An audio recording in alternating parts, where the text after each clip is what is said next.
come home, the earth utters to the body.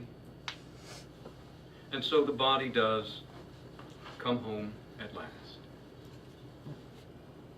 Consider thus the tufts and tailpiece, hooves cleft from the legs, what's left of them where they dropped concentric beneath the beach. Consider the beach, the lover's own tree. This one, yes, hearts scored in. And someone else's initials so swollen they're unreadable and more than head high up the trunk. Up the trunk, where the body crawled. Think of that. Furious, rapt hunger. We thought it a rumor when the farmer called the paper, when deputies spotted something, buff deer, or maybe a Dane running loose in the corn, in the feedlot, 3 nights running. Look, there is no doubt whatever. So the body, even the lover, comes down to earth. But not this time at first. The big cat dragged the corpse up the tree. They will do that. That's how we know. Cats being climbers with prey they've killed, up by the bole, the big place, to the crotch of the tree. That's what we call it. And crouched, ate, shat, even slept. The claw marks proceed up the tree. The fleshy, dun bark, blood stripped brown as fox coat or wet sandstone, blood ascending the tree's evident body. Up the lover's tree. Then the body fell, at least in little pieces, all around the trunk. Spattered, strewn, areole of deer guts, bitten skin, bone. The rest went on again in the body of the beast. And so we hear the lovers do this too.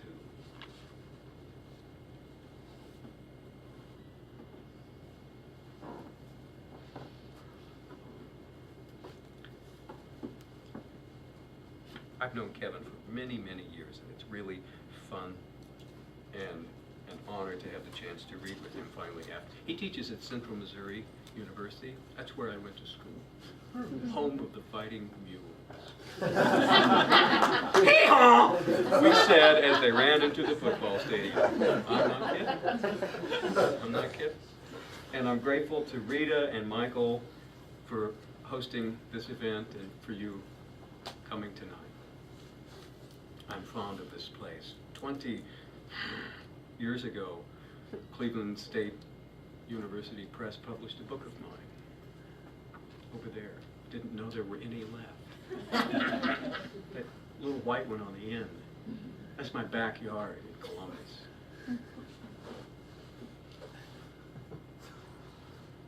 The feast. The moon tonight is the cup of a scar. I hate the moon. I hate more that scar. My love waited one day, then half the next. One cyst drained of fluid that looked, she said, like icing for a cake. Red laced, she said, gold, tan, thick, rich, kind of beautiful. One cyst was not a cyst. One, small, hard, its edges jagged, like a snowball. This one scared the house oncologist into lab work. Stat. Once the snow melts, the birds will be back. Once, many men were masked in front of their families, were gunned down to shallow graves together. There. Basra. Kaichan. East St. Louis, Illinois. Nowhere we don't know about. And nothing yet is done. This is what we watch while we wait. 12 little cysts of snow in the redbud. I watched each one, having counted once more, and then one more time as the news reports reported and the cold, early northern wind shook out there the bare, still budded small bush. Balls of crust shuddered in the bush. Birds will be back as though nothing has happened.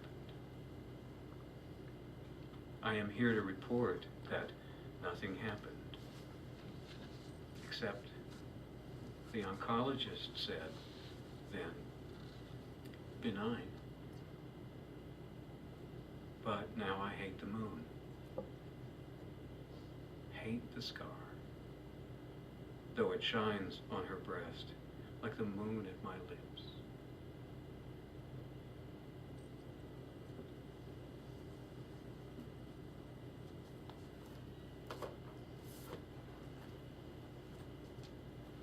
This one's just a little bit longer. This is about my daughter. Hyper. Yeah. Then a stillness descended the blue hills. I say stillness. There were 3 deer, then 4. They crept down the old bean field, these 4 deer, for 15 minutes, more, as we watched them in the field, in the sowing snow. That's how slowly they moved in stillness, slender deer. The 4th limped behind the other 3. We could see, even in the darkness, as it dragged its right hindquarter where it was hit or shot. Katie sat back on her heels. The dog held in his prints, or Kate held him, hardly breathing at first. Then we relaxed. Blue night descended our neighbors' blown hills, and the calm that comes with seeing something beautiful but far from perfect descended. I say absolute. It was stillness. In the books we gathered, the first theory holds that the condition's emergence is most common at age 8, if less in girls than boys, or more vividly seen in boys whose fidgets, whose deficit attentions, like little psychoeconomic realms, are prone to twitches turned to virulence. Anxieties palpable in vocalized explosions, though now we know in girls it's only on the surface less severe, which explains her months of bubbling tension, her long blue drifts and snowy distractions. I say distractions. Of course, I mean how clinically tyrosine hydroxylase activity, the rate-limiting enzyme in dopamine synthesis, disrupts, burns, then rewires her brain's chemical pathways. Let me put it another way. After 24 math problems, the 25th still baffles her. Pencil gnawed, erasers scuff shadows like black veins on her homework. It's not just the theory of division she no longer gets, it's her hot clothes, her itchy ear, the ruby-throated hummingbird's picture on the fridge. What's in the fridge? Whose socks these are? Why? Until I'm exhausted and yell again. Until she's gone away to her room, lights off, to sulk, read, cry, draw. No longer trusting to memory, she writes everything in her journal now, then ties it with a broken strand of necklace. Of her friends, I am the funny one. Mom, she has red hair and freckles too. Under Dad, I have his bad temper. I know. I looked. In one sketch she finished, just before we learned what was wrong. I mean, before we knew what to call what was wrong, how to treat it, how to treat her. She captured her favorite cat with a skill that skips across my chest. He's on a throw rug, asleep. The rug's fringe ruffles just so.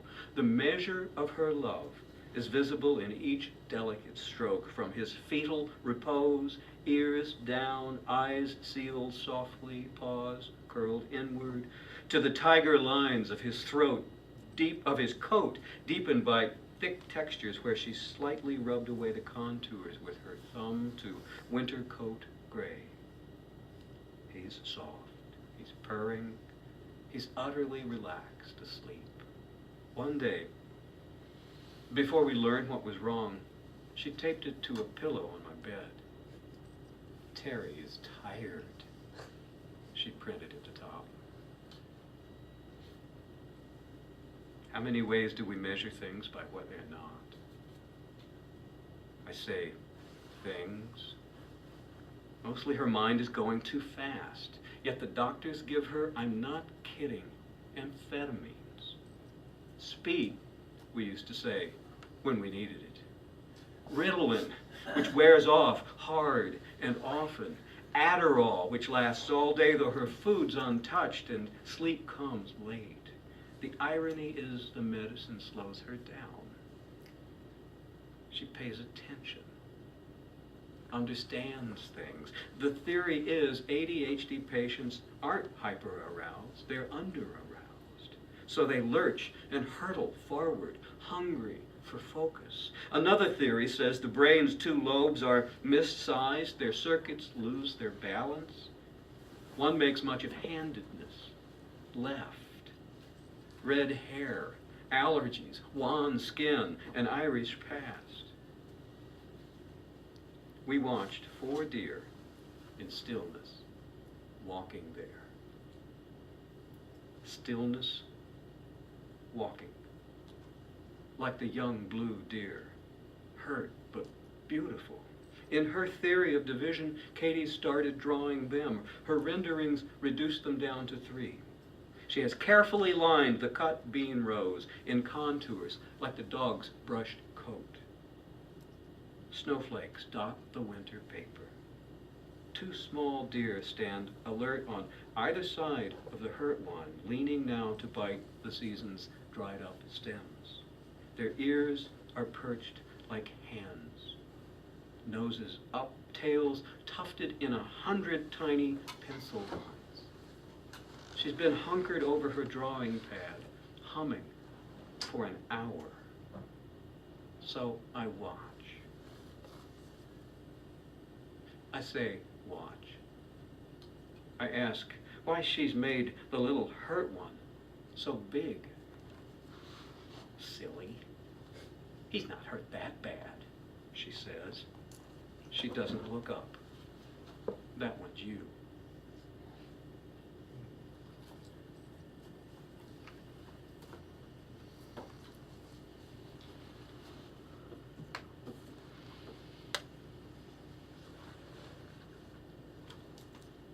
My daughter gave me the title for my new book, Never Ending Birds, which came out 2 weeks ago. It's still kind of fun to hold it. I'm still looking for typos. I found one. Oh, no. Damn it! You know, you proofread it 950 trillion times, and there's a typo. Never Ending Birds. It's a thing she said years ago when she was a little girl.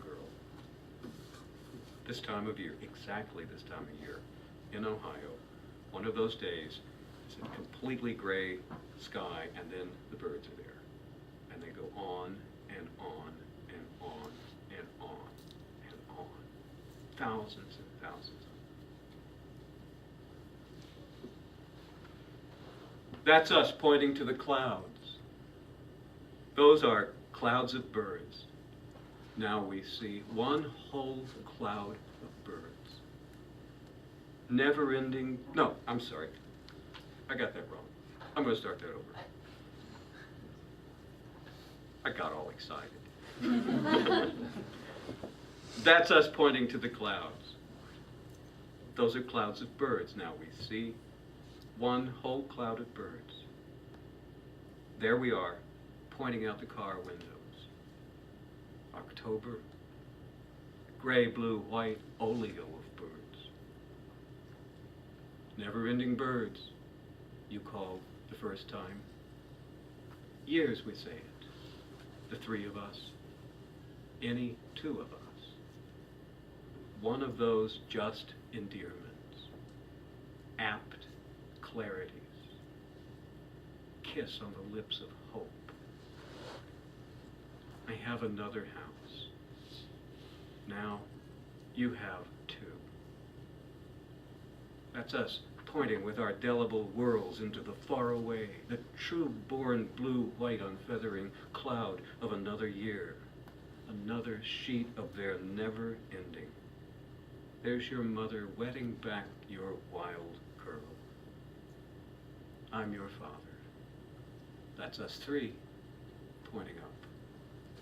Dear girl, they will not, it's we who do. End.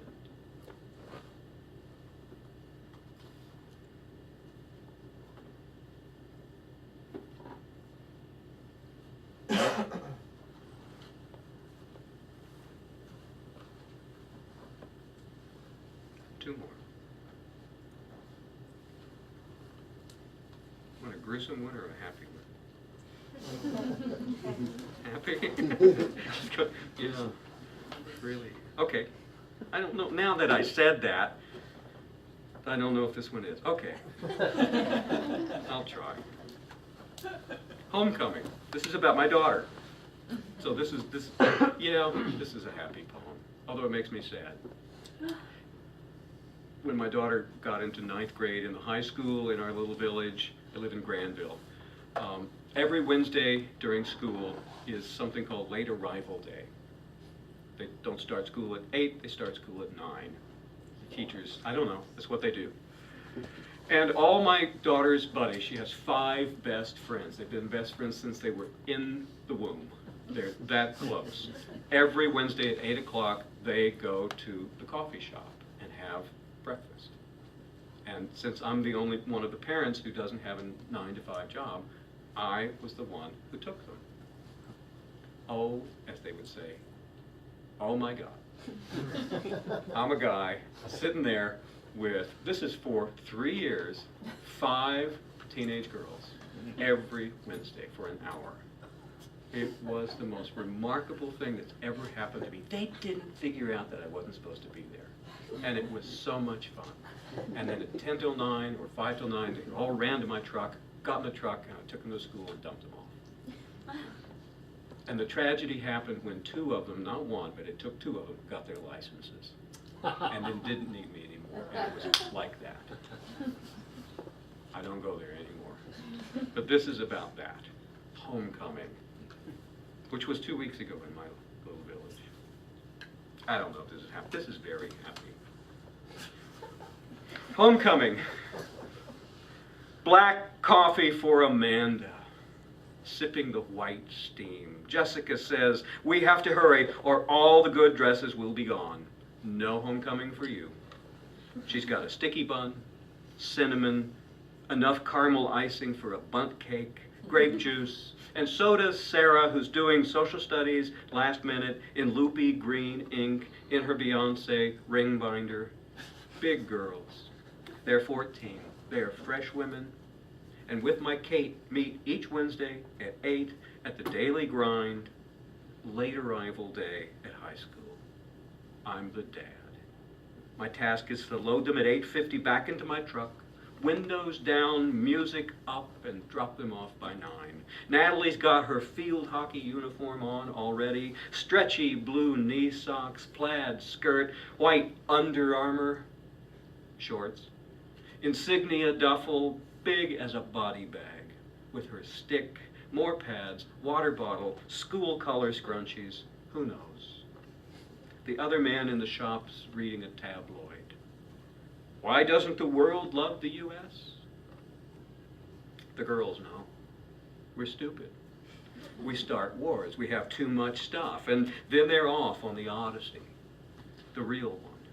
For English reports, each girl's got 5 minutes and a tale to tell. Homecoming, again, and the hero's loyal hound. The sirens. They're like the Vila in Harry Potter. Half-blood prince? No, no, no, says Katie. Duh, goblet of fire. Only nicer. They're so not nice, Morgan whips. But what about the loom? Oh my God, Sarah. Why does Penelope keep knitting if he's not coming home? It's freaky. Why untie all that stuff? Honey, he comes home. Sarah.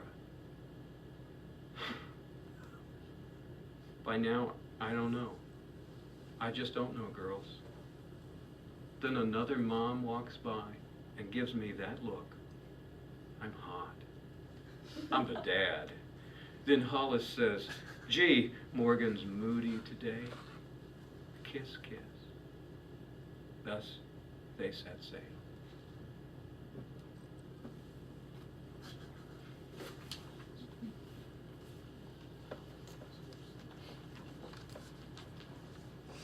Last poem, and for Kevin and for myself, thank you very much for coming tonight. What a thing to sit in a little room and listen to people read poems. What could we be doing? Watching TV, cleaning the rooms. What a hopeful thing to come here and listen to people tell stories and sing songs. Thank you.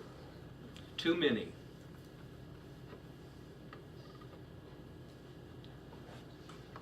Too many, my neighbors say, when what they mean are deer, the foragers, the few at a time, fair if little more than rats, according to my farmer friend nearby, whose corn means plenty.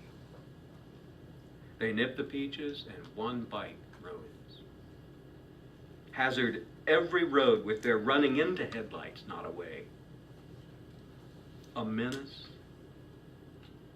plague, something should be done. Or, here in town, where I found a kind of afterlife, the townies hate the damage to their variegated hostas. Shadeside ferns, what they do inside white bunkers of the county's one good course is criminal. Deep scuffs through the sand. That's one thing.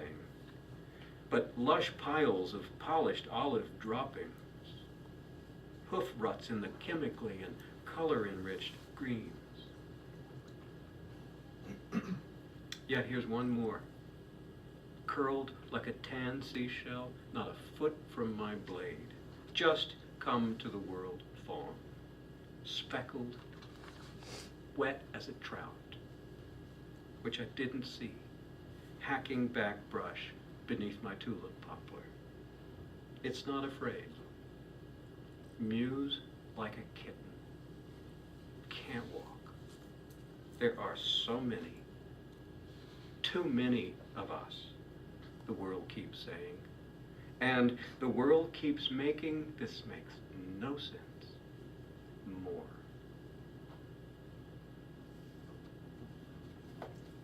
Thank you.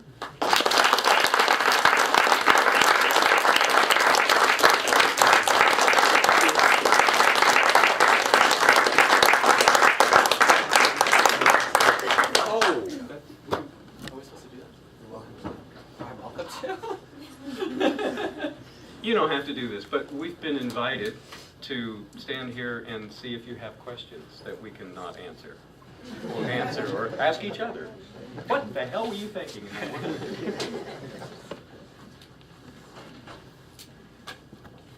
Yes, Phil. I have a question about this poem that was rejected. It sort of disturbs me that she rejected that poem because I think it's absolutely about Obama and or Bush, whatever. It seems like the